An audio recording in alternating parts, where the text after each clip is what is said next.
എല്ലാവർക്കും നമസ്കാരം. ഞാൻ അനൂപ് അഗ്നിശർമ്മൻ ആറ്റിങ്ങൽ. ഇന്ന് നമ്മുടെ വിഷയം വശ്യം.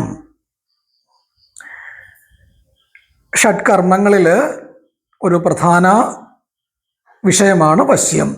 ശാന്തികർമ്മം, വശ്യകർമ്മം, ആകർഷണകർമ്മം, മാരണകർമ്മം, വിദ്വേഷണകർമ്മം, ഉച്ചാടനകർമ്മം, ഇങ്ങനെയൊക്കെയുള്ളതായ കർമ്മ വിഷയങ്ങളുണ്ട്. അതിനകത്ത് ഒരാളെ സ്വാധീനിക്കുക, ഒരാളുടെ സ്നേഹം നമുക്ക് ഉണ്ടാവുന്നതിന് വേണ്ടി ഒരു ആകർഷണത്വം തോന്നിപ്പിക്കുക, വശ്യത്വം ഉണ്ടാക്കുക, ഇതാണ് വശ്യത.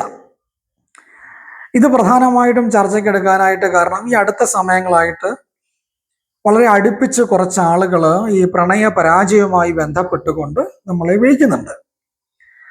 അപ്പം അതിൻ്റെ ഒരു സൊല്യൂഷൻ, ഒരു വശ്യത ഉണ്ടാവുന്നതിന് വേണ്ടിയിട്ട് നമ്മൾ ചെയ്യുന്ന ചില പൂജാവിധികൾ, ചില യന്ത്ര തയ്യാറാക്കുന്ന ചില കാര്യങ്ങൾ, അതാണ് നമ്മൾ ഇന്ന് ചർച്ചയ്ക്ക് എടുക്കുന്നത്.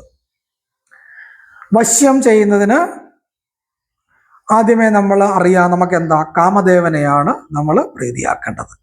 കാമത്തിൻ്റെ ദാതാവാരാണ് കാമദേവൻ, പ്രണയത്തിൻ്റെ ദാതാവാരാണ് കാമദേവൻ. അപ്പൊ കാമദേവനെയും കാമദേവന്റെ പത്നിയായ രതിദേവിയിലും നമ്മൾ ആവാഹിച്ച് ആ മന്ത്രപ്രയോഗങ്ങളോടുകൂടി ആ എനർജി ക്രിയേറ്റ് ചെയ്യണം. അതിൻ്റെതായ ചില ഹോമ കാര്യങ്ങളുണ്ട്. കാമദേവ ഹോമവും രതിദേവി ഹോമവും ഒന്നിച്ച് കഴിക്കണം. അങ്ങനെ ഒന്നിച്ച് കഴിച്ച് ഈ രണ്ടുപേരെയും തമ്മിൽ യോജിപ്പിക്കുന്നതായ ചില മന്ത്രങ്ങളുണ്ട്. ആ മന്ത്രപ്രയോഗം അവിടെ ചെയ്യണം. എന്നിട്ട് ഈ വ്യക്തിയുടെയും സ്ത്രീയുടെയും പുരുഷന്റെയും പേര് ചേർത്ത് ആ പ്രണയം ഉണ്ടാകണം എന്നുള്ള ചില ക്രിയാപദ്ധതികളോടുള്ള ഉദ്ദേശത്തോടു കൂടി നമ്മൾ ഇത് ചെയ്യുമ്പോൾ രണ്ടുപേരും തമ്മിൽ ആകർഷണത്വം ഉണ്ടാവും. ആ മന്ത്രമാണ് നമ്മൾ ഇന്ന് പറയുന്നത്. അതിനകത്ത് കാമദേവന് വേണ്ടിയിട്ട് നമ്മൾ ചൊല്ലുന്ന മന്ത്രം വശ്യമന്ത്രമാണ്. ഓം ക്ലീം രതികാന്ത കാമദേവായ നം ക്ലീം കം കാമദേവായ പുഷ്പബാണാസ്ത്രായ സർവമോഹനായ കുരു കുരു സ്വാഹ. കാമദേവന്റെ പത്നിയായ രതിദേവിയുടെ മന്ത്രമാണ്. ഓം ക്ലീം രതിദേവി ത്രിഭുവന മോഹിനി ആകർഷണ വശ്യദായിനി ഫട്ട്. ഈ മന്ത്രം കൊണ്ട് ഹോമം ചെയ്യണം. ഈ മന്ത്രത്താൽ ഹോമം ചെയ്ത് ദേവതയെ പ്രീതിയാക്കിയതിന് ശേഷം ഓം ഇം ക്ലീം കാമായ കാമദേവായ രതിമോഹനായ കുസുമബാണായൈ സ്വാഹ എന്നുള്ള മന്ത്രത്താൽ മുല്ലപ്പൂവ് അർച്ചിക്കണം. അതിനുശേഷം എന്തു ചെയ്യണം?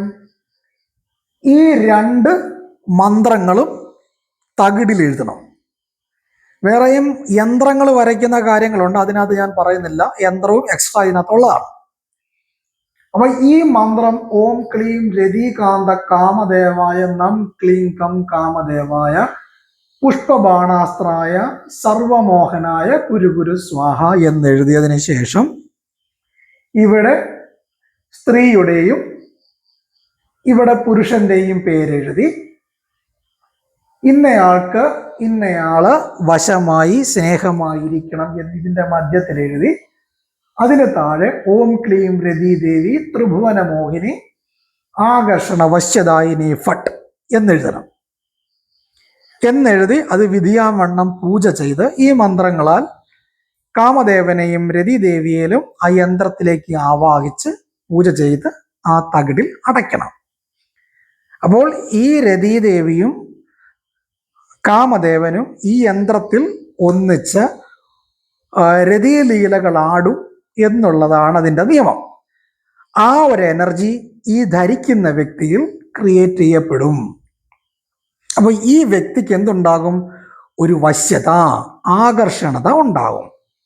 അപ്പൊ ഈ യന്ത്രം ധരിച്ചുകൊണ്ട് ആരെയാണോ നമ്മൾ വശീകരിക്കേണ്ടത് ആ ആളോട് സംസാരിക്കുകയോ ഇടപെടുകയോ ഒക്കെ ചെയ്യുമ്പോഴേക്കും ഒരാകർഷണത്വം ആ ആൾക്ക് ഇയാളോട് ഉണ്ടാവും. ഇതാണ് വശ്യം ചെയ്യുന്നതിൻ്റെ ഒരു ചെറിയ മെത്തേഡ്. അപ്പോൾ ഇതിൻ്റെ ഒരു ധാരണ മനസ്സിലായി എന്ന് വിചാരിക്കുന്നു. മറ്റൊരു വിഷയമായിട്ട് നമുക്ക് വരാം. നന്ദി, നമസ്കാരം.